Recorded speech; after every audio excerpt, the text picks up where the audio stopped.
प्रेमिका अपने प्रेमी से कहती है कि चाहे कितनी भी तुम्हारी खिलाई पिलाई करनी पड़े, मैं वो सब करूंगी, लेकिन तुम मुझे प्रेग्नेंट कर दो, चाहे दिन रात संबंध बनाने पड़े। और जैसे ही प्रेमी यह सुनता है तो वो आश्चर्यचकित हो जाता है और सोचने लगता है कि आखिर ऐसा कैसे हो सकता है। और प्रेमिका अपने प्रेमी पर दबाव बनाना शुरू कर देती है। और जब प्रेमी डिप्रेशन में जाने लगता है और फिर वो एक प्लान बनाता है और उस प्लान में अपनी पत्नी को शामिल करता है और फिर अपनी प्रेमिका की हत्या कर देता है, वो भी बहुत ही बेरहमी के साथ। अपनी प्रेमिका का गला काट देता है और उसके सर को कुचल डालता है। दोस्तों, जब पुलिस इसका खुलासा करती है तो सब हैरान हो जाते हैं, सब सोचने और समझने के लिए मजबूर हो जाते हैं कि आखिर कोई ऐसा कैसे कर सकता है। तो दोस्तों, जानते हैं पूरी घटना को इस वीडियो के माध्यम से। अगर आप चैनल पर पहली बार हैं, चैनल को सब्सक्राइब करें, वीडियो को लाइक करें, शेयर करें और कमेंट करें, बेल आइकन जरूर दबाएं, जिससे कि मेरे आने वाली हर एक वीडियो आप तक पहुंच सके और आप इसी प्रकार क्राइम से रूबरू हो सके। तो दोस्तों, चलते हैं, जानते हैं शुरू से आखिर तक पूरी घटना को हर बार की तरह। नमस्कार दोस्तों, मैं अनुज आज आपके लिए जो कहानी लेकर आया हूं ये है वाराणसी की। दोस्तों, वाराणसी का ही एक क्षेत्र लगता है जिसका नाम है लक्ष्मणपुरी, और वहीं का एक इलाका लगता है दोस्तों शारदा। दोस्तों, शारदा नगर की एक महिला जिसका नाम अनुपमा होता है, वो अपने पति के साथ अपने घर पर बहुत ही आराम भरी जिंदगी जी रही थी। सब कुछ ठीक ठाक चल रहा था और वो दूध की डेयरी का काम करती थी। और दोस्तों, हर रोज की तरह जब वो अनुपमा अपनी डेयरी पर जाती है तो अपना काम शुरू करती है। सब कुछ ठीक ठाक चल रहा था। सुबह के समय उसका जो पति होता है वो भी उसका हाथ बटाता। दोस्तों, धीरे धीरे सब कुछ ठीक ठाक चल रहा था। और दोस्तों, एक दिन उस डेयरी पर एक लड़का आता है जिसका नाम मोहित होता है। और जैसे ही मोहित डेयरी पर आता है तो उन दोनों की बातचीत होती है और फिर हर दिन हर रोज मोहित दूध लेने डेयरी पर आना शुरू हो जाता है। और दोस्तों, मोहित डेयरी पर आकर जब दूध लेने आता है तो अनुपमा से बातें करना शुरू कर देता है और फिर धीरे धीरे उनकी बातें मोहब्बत में बदल जाती हैं, प्यार में बदल जाती हैं। और दोस्तों, उसके बाद सब कुछ ठीक ठाक चल रहा था, लेकिन धीरे धीरे उनकी जो मिलने का जो समय था वो भी एक निश्चित समय था कि जो मोहित है वो सुबह को डेयरी पर आएगा और जब दूध लेने आएगा तो वो उस डेयरी पर बैठ जाता और बैठकर अनुपमा से प्यार भरी बातें शुरू कर देता। और धीरे धीरे वो बातें उनकी प्यार में बदल जाती हैं और फिर वो एक दूसरे से मिलना शुरू कर देते हैं, क्योंकि अनुपमा का जो पति था वो अपनी जॉब पर जाता और फिर अनुपमा अपने घर पर अकेली रह जाती। और अनुपमा अपने प्रेमी मोहित को घर पर बुलाती और उसके साथ संबंध बनाती, क्योंकि दोस्तों कोई रोकने टोकने वाला था नहीं। अनुपमा अकेली अपने घर पर अपने प्रेमी को बुलाती है और उससे संबंध बनाती।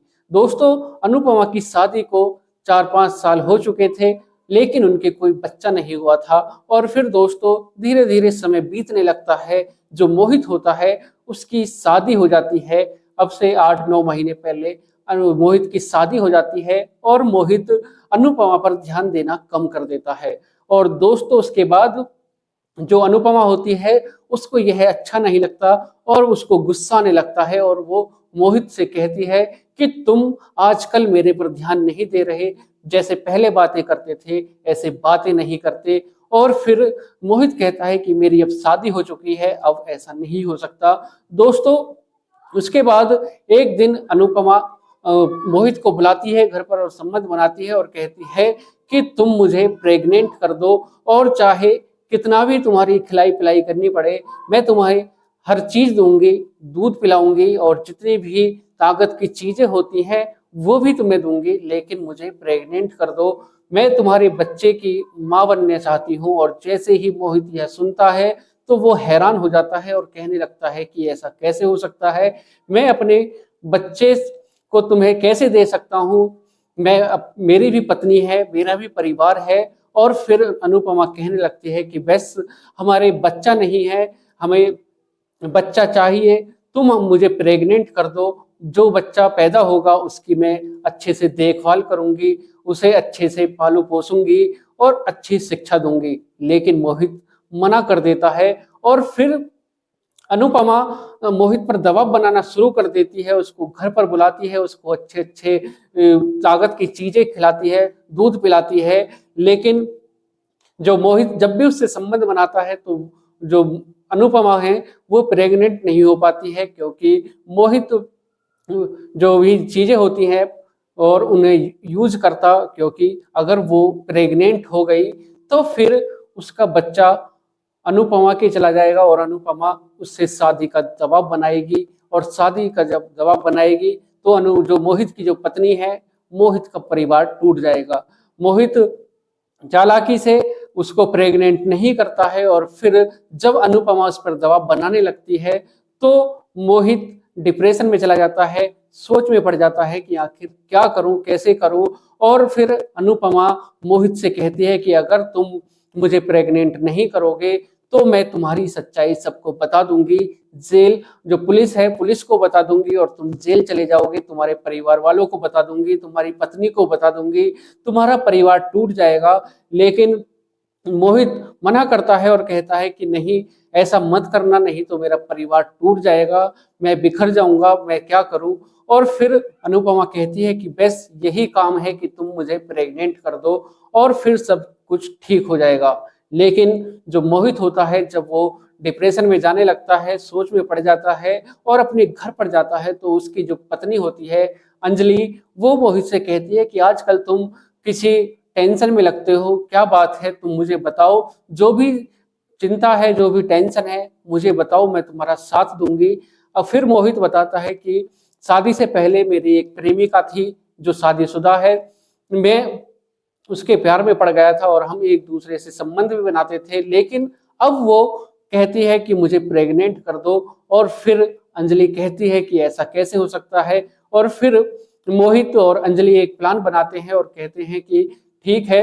अंजलि कहती है मोहित से, अपने पति से कहती है कि अब यही रास्ता है कि हम उसे अपने रास्ते से हटा दें, नहीं तो हमारा परिवार बिखर जाएगा और कभी भी कुछ भी हो सकता है। अगर वो पुलिस इस पुलिस को बताएगी तो कुछ भी हो सकता है, तुम फंस सकते हो। और फिर अंजलि एक प्लान बनाती है और फिर अपने घर से निकलती है 11 दिसंबर को, और घर से निकलने के बाद मोहित को साथ लेती है और जो मोहल्ले वाले होते हैं उनसे कहती है कि मेरे मायके में एक शादी है, मुझे उसमें जाना है और फिर हमको टाइम लगेगा, 1-2 हफ्ते लग जाएंगे।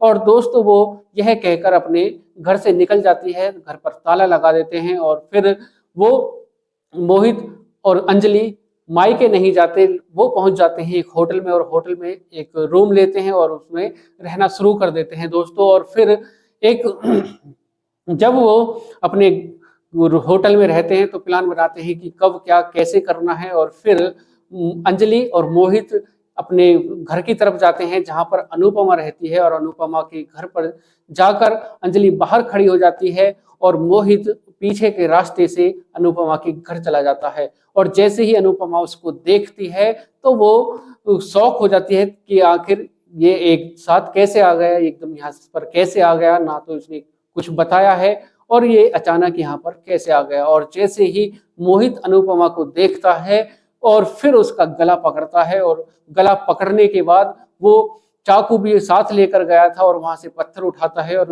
अनुपमा के सर पर वार करना शुरू कर देता है और चाकू निकालकर उसके गले को घोंप देता है और अनुपमा वहीं पर गिर जाती है। और फिर जो मोहित होता है उसके जो कपड़े होते हैं वो भी खून में सन जाते हैं, और फिर जो भी घर में जेवरात होते हैं, कैश होता है, उसे लेकर 76,000 रुपए लेकर और जो जितनी भी ज्वेलरी थी उनको लेकर सामान को बखेर कर वहां से फरार हो जाता है, जिससे कि ये लगे कि यहाँ पर लूटपाट हुई है।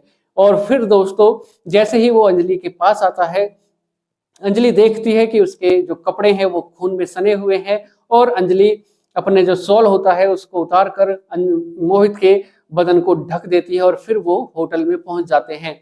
दोस्तों जब अनुपमा का पति शाम को आता है और देखता है कि अनुपमा जमीन पर मृतक पड़ी हुई है, और फिर वो पुलिस को फोन करता है, पुलिस आकर देखती है और फिर सीसीटीवी कैमरे खंगाले जाते हैं और देखा जाता है।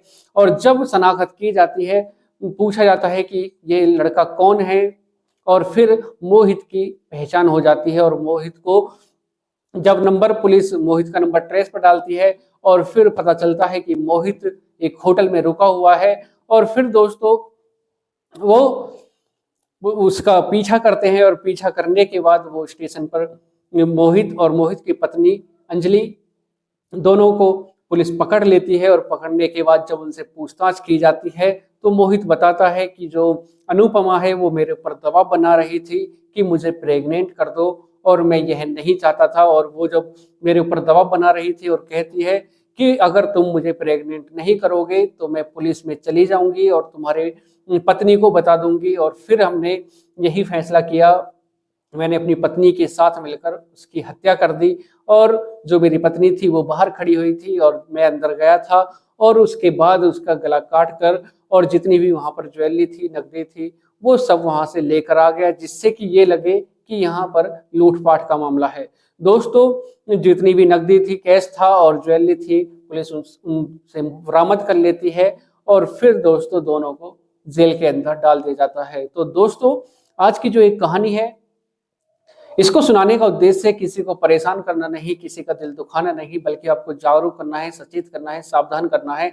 सतर्क रहें, सावधान रहें, सुरक्षित रहें। दोस्तों कभी भी किसी के साथ कुछ भी हादसा हो सकता है, इसलिए सतर्क रहें, सावधान रहें, सुरक्षित रहें।